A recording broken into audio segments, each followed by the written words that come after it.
Assalamu alaikum wa rahmatullahi wa barakatuh. Scholar of renown Abu Hayyan At-Tawheedi, edited by Adil Falahi. Ali ibn Muhammad ibn al-Abbas, better known as Abu Hayyan At-Tawheedi, was born in 310 and died in 414 after Hijrah, which corresponds roughly to 923 and 1024 Common Era, respectively. These are probably the most accurate dates of his birth and death, which suggest that he lived over 100 years. He is often described by those who write about his life and work as the linguist. This is the appellation given to him by Professor Mahmoud Ibrahim, who wrote a carefully prepared dissertation about the man in 1974. However, other scholars suggest that this description does not give At-Tawheedi his due credit, since he was indeed an encyclopedic scholar. In language, they say that his distinction is best seen in the fact that he was a master of expression. He could use the most beautiful language in a wide variety of specializations, including philosophy, logic, and science. In this sense, then, he was a master linguist. His excellence in a broad variety of disciplines earned him such a distinctive description by Yaqut, a well-known bibliographer of scholars. He was a master in Sufism, a philosopher among men of letters, and a literary figure among philosophers, a master linguist among theologians, and a theologian among linguists. And he was indeed a leader among masters of fine style.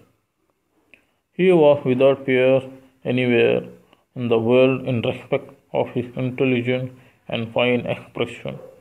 He attained high standing in every discipline he chose to study.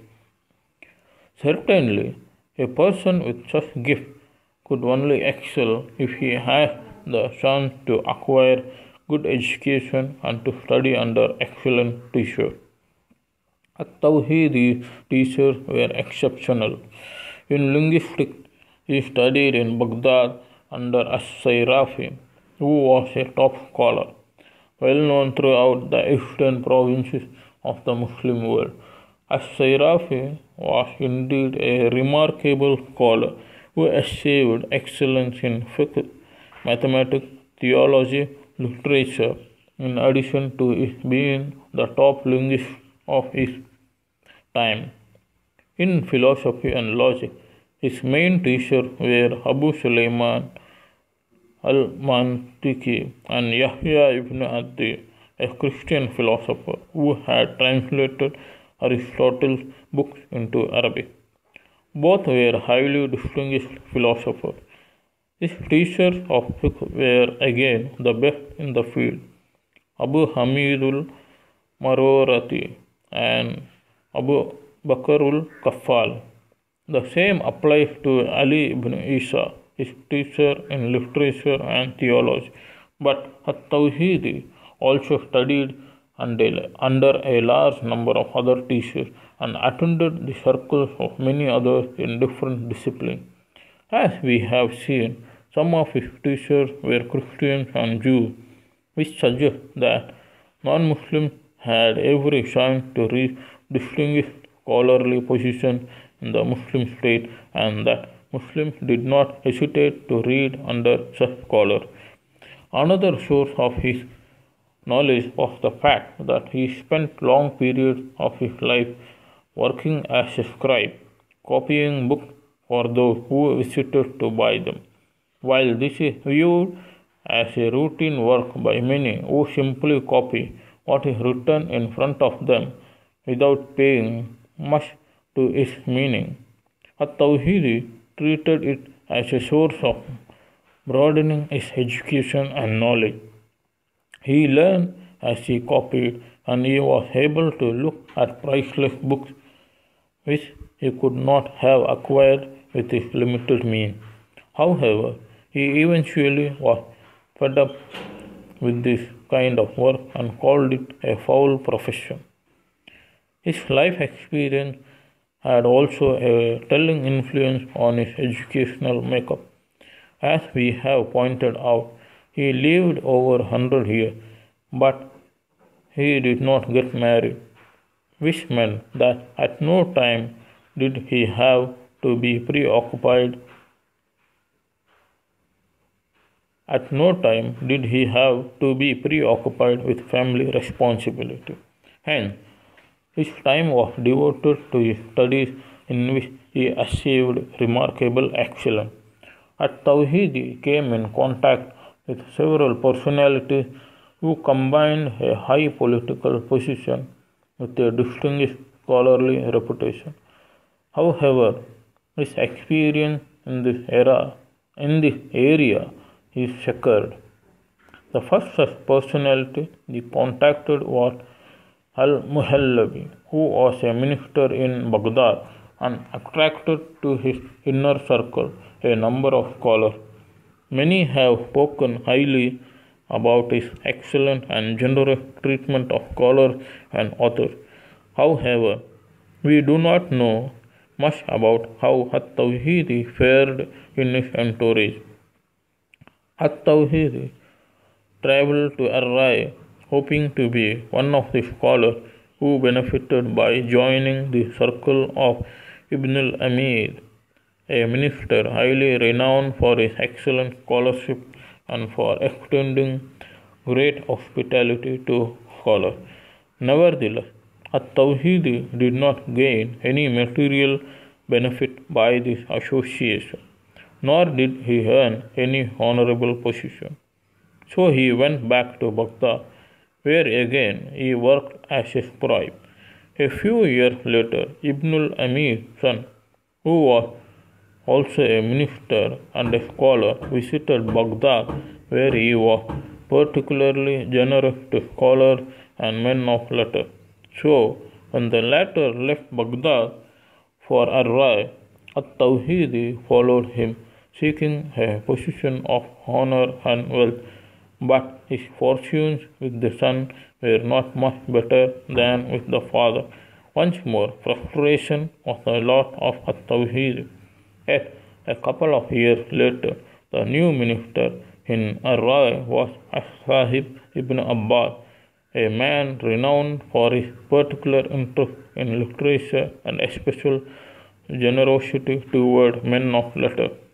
Once again, At-Tawheedi sought to have a position of favor with him, but Ibn Abbas did not do much for At-Tawheedi other than appoint him as a scribe in his library.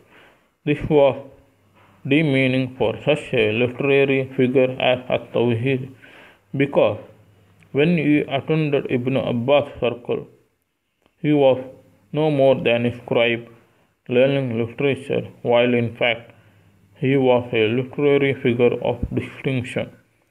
Frustration led At-Tawheedi to go back to Baghdad, where he nursed his failure by writing a book in which he documented the negative aspects in the characters of the two ministers.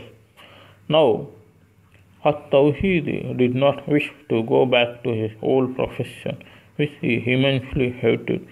One of his friends secured him a modest employment as a housekeeper in a hospital, but this was the beginning of his good fortune. Soon he was in touch with another minister named Ibn Sa'adan, himself a renowned scholar. When the latter died, At-Tawheedi sought a life of seclusion, but his frustration at failing to gain credit in distinguished circles was immense. At one point, he set fire to his book when he was 90 years of age. That frustration should not cause anyone to underrate At-Tawheedi, for he was a fine scholar indeed. There must be something in his character that did not endear him to ministers and politicians, but that does not reflect on his scholarship. Moreover, he was particularly interested in man and human life and gave much attention to the problems of his age. He wrote a large number of books, most of which did not survive, particularly because he himself destroyed many of them by fire. Yet, from what has survived, we can say that he was a scholar of great knowledge and a literary figure of special mastery of language. When we study his writing, his personality appears to us clearly as one of a devout scholar who feels that faith is necessary to all mankind. Religion, he believes, is received from God, and as such is not subject to the dictates of reason. Through religion, God shows human beings the way to achieve happiness in this life and in the life to come. God, in At-Tawheedi's view, is one, without partners, perfect, has dominion of the whole universe. Whoever believes in him achieves happiness, and whoever denies him falls into misery and confusion. No one can comprehend his nature because he is too near to be pointed out and too far to be closely familiar with. True knowledge of God comes through abiding by his commandments, doing his bidding, and refraining from what he forbids. Moreover, we see God through learning about the universe and other creatures that live in it. To At-Tawheedi, knowledge is of immense value. It is both necessary and available. In its short life duration, man can attain great knowledge and build on what has been achieved earlier to open up new domains of knowledge. Means of acquiring knowledge are the senses, inspiration, the intellect, and reasoning, and revelation, which gives us knowledge directly from God. At-Tawheedi had penetrating insight into the human character and personality. Man was a highly important subject of study to him. He was a scholar of recognized merit and strong faith. He did not achieve the sort of position to which he aspired, but he is recognized today as a great literary figure of strong faith and wide knowledge of Islam and fiqh. May God bless his soul. Thank you. Assalamu alaikum wa rahmatullahi wa barakatuh.